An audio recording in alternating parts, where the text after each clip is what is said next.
Well, good, Cahirlock. Thank you again, Ministers. I want to focus my questions, and I only have 3 or 4 of these, around the new infrastructure division within your department, a move which I very much welcome. So firstly, in light of, I suppose, ongoing, or recent anyway, value for money concerns, what measures is the department and the division taking to ensure public spending remains within the agreed ceilings? And I'm thinking particularly for capital projects. And what steps are you going to take to ensure that lessons learned from previous infrastructure delivery challenges, and again I'm thinking the likes of the Children's Hospital here, that they're systematically integrated into the division's approach?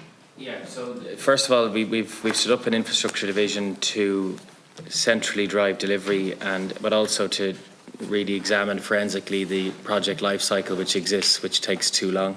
The decisions are nearly double in some projects than they were many years ago, and that's impeding progress on delivery of capital. We've new infrastructure guidelines which were introduced in the last government, and that followed some of the learnings around the National Children's Hospital and other major capital projects. And they set out the checks and balances around major capital projects, and we have a major projects advisory group who advise me and indeed the respective project sponsor around cost control, value for money, and independently assess the business case that's involved. But the infrastructure division is also seeking to really, we know that in many instances, the project life cycle, the cost it's embedding due to the sheer length of time that it's taking, is actually costing a significant amount when a project is completed. So really accelerating delivery should truncate the actual cost themselves. But separately, we are reviewing the public financial procedures which underpin current and capital expenditure within the state to better support fiscal discipline and budgetary decision making. Okay, Minister, you mentioned I suppose the industry experts that are being seconded to the division. What's the selection process? What mechanism is in place to ensure that they have the correct expertise for this role? And to who? The individuals that have been selected, seconded to the infrastructural division. My understanding is they're coming from the likes of state agencies, Ishgaren, etc. What mechanism is in place to ensure that their expertise is effectively integrated into the department? But also, how were these individuals selected in the first place? So are they headhunted? Is there an application process? Or is there a list of skills that exists prior to seeking out an individual? So our new infrastructure division engaged with the respective commercial state bodies on who would provide the appropriate expertise in around their secondment or redeployment into my own department. And if you look at the individuals involved from Transport Infrastructure Ireland, Airgrid, on board Planala, and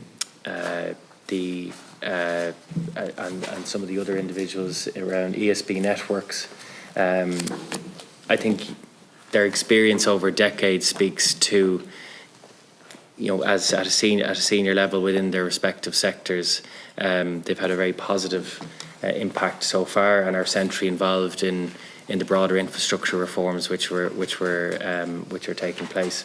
And separately, if you look at the external members on the infrastructure task force, all of whom have a significant background in project delivery, and their names have been published, from Sean O'Driscoll, Michelle Connolly, and I can list out their names. But I think the mix of both is really supporting the capability in the department to drive delivery, and it was a collaborative effort between my department and each commercial state body on them identifying someone within their organisation who brought and could bring that capacity to support the infrastructure ambition we have in the economy. Okay, thank you for that. Just going back to value for money, and I might draw on a project in my own constituency to illustrate this, but it's more a broader point that I'm making here. And I've referred to this in the Infrastructure Committee also. So if we look at something like the Lewis Green Line, and it's been much debated over the last decade that this needs to be upgraded to a full metro, that the infrastructure is there to do it, the underlying system was built to take an upgrade to a full metro. and that further this will have to happen within the next maximum 10 years, given the amount of development in the area and the projected usage. So the economics would suggest that if this is done at the same time as the Dublin Metro, that it will come in at a fraction of the cost than if the two projects are done independently, i.e. the Dublin Metro goes ahead and we have to come back then in 5 to 10 years and start work on the Green Line Metro upgrade. So I'm just wondering, how will the department make the decision to either proceed or to defer the Green Line upgrade on the basis of what I just outlined? Yeah, so what we're doing is, first of all, you know that the transport is a key priority in the context of the National Development Plan review that we're establishing. It's going to receive a significant uplift in its overall allocation. And it's then it's for us to work with Minister O'Brien on how we sequence that capital allocation over a series of years. There won't be an endless amount available, so we need to see what projects can be delivered over a period of years and sequence it accordingly. So that's the work we're doing collaboratively with Minister O'Brien, and clearly public transport infrastructure is a key priority around the broader National Development Plan. The project-specific piece is a matter, I suppose, that we'll be able to provide greater detail in the aftermath of the National Development Plan review itself and what the allocations will be. But for now, it's about really identifying the key strategic areas and allocating accordingly, and then trying to sequence delivery. There's been situations in previous national development plans where we've had capital tied to projects that were in endless delays, and then there weren't trade-offs and choices made around prioritising other projects which could have moved quicker. And so we do need to see what's deliverable and when, and prioritise capital allocations accordingly. And that kind of informs the broader allocation of how capital will work through the new National Development Plan. Okay, thank you. Final question, and it actually relates to capital. So, given Ireland's comparatively low debt to GDP ratio, even the adjusted one, we've plenty of headroom to borrow to front load infrastructure, and that is a prudent thing to do. Given one, we need the infrastructure now to close up the deficit, and secondly, if correctly applied, this infrastructure should more than repay the Exchequer over time. And I'm wondering, is there an appetite for this? And the reason I put this to you is I've asked, in this committee, I've asked the Minister for Finance. I got one answer. In the Dáil, I asked the Taoiseach. I got an opposite answer. So I'm just wondering what your department's appetite is for this.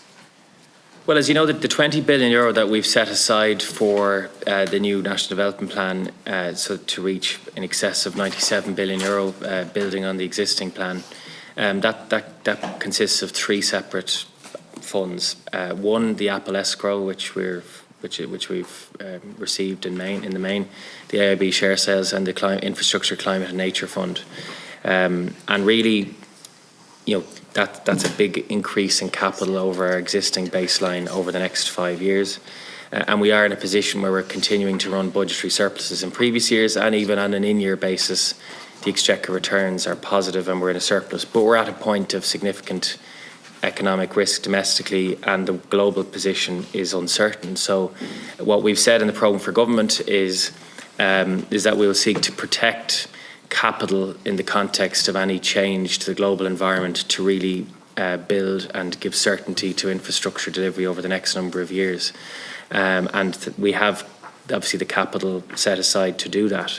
So I think right now it isn't. We also have to be cognizant of, if we allocate an additional 20 billion euro into the existing baseline, we'll be in and around 5% GNI star in terms of our capital spend overall, which is more than most European economies.